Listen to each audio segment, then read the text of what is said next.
بسم الله الرحمن الرحيم والصافات صفا فالزاجرات زجرا فالتاليات ذكرا إن إلهكم لواحد رب السماوات والأرض وما بينهما ورب المشارق إنا زينا السماء الدنيا بزينة الكواكب وحفظا من كل شيطان مارد لا يسمعون إلى الملأ الأعلى ويقذفون من كل جانب دحورا ولهم عذاب واصب إلا من خطف الخطفة فأتبعه شهاب ثاقب فاستفتهم أهم أشد خلقا أم من خلقنا إنا خلقناهم من طين لازب بل عجبت ويسخرون وإذا ذكروا لا يذكرون وإذا رأوا آية يستسخرون وقالوا إن هذا إلا سحر مبين أإذا متنا وكنا ترابا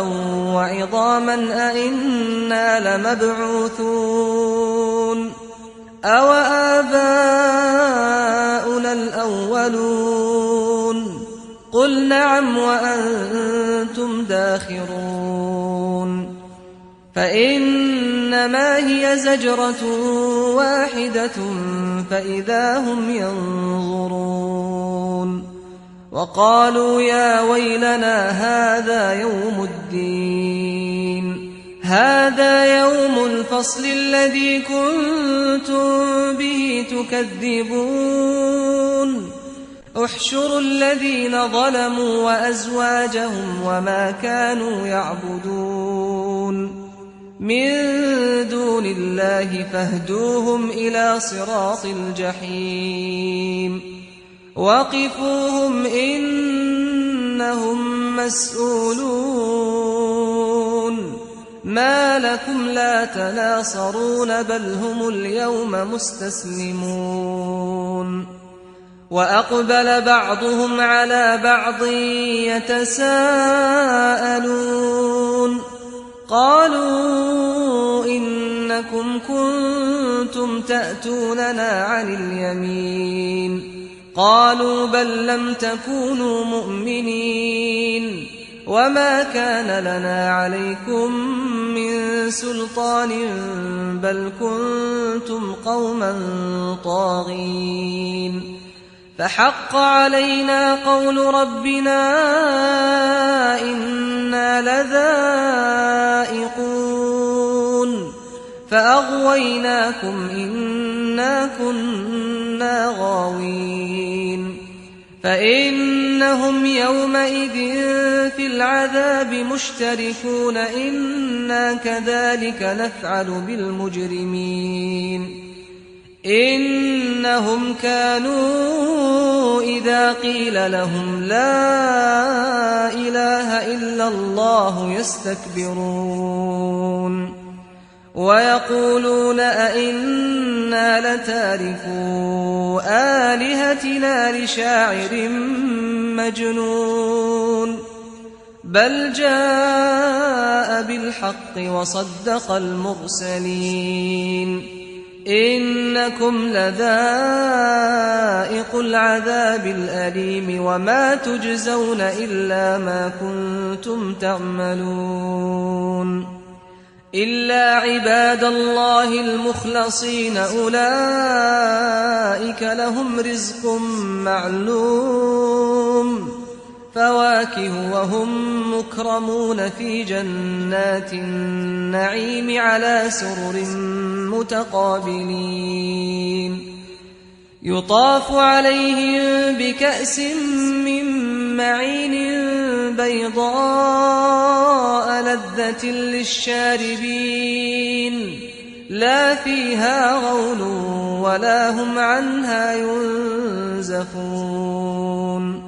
وعندهم قاصرات الطرف عين كأنهن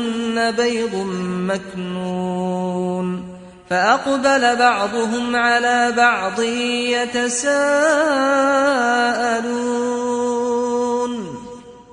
قال قائل منهم إني كان لي قرين يقول أئنك لمن المصدقين أئذا متنا وكنا ترابا وعظاما أئنا لمدينون قال هل أنتم مطلعون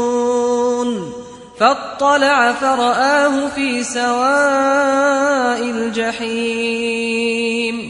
قال تالله إن كدت لتردين ولولا نعمة ربي لكنت من المحضرين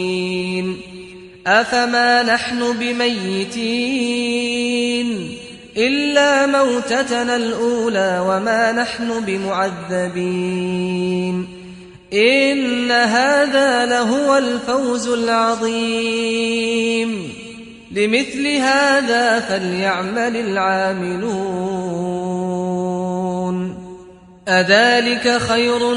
نزلا أم شجرة الزقوم إنا جعلناها فتنة للظالمين إنها شجرة تخرج في أصل الجحيم طلعها كأنه رؤوس الشياطين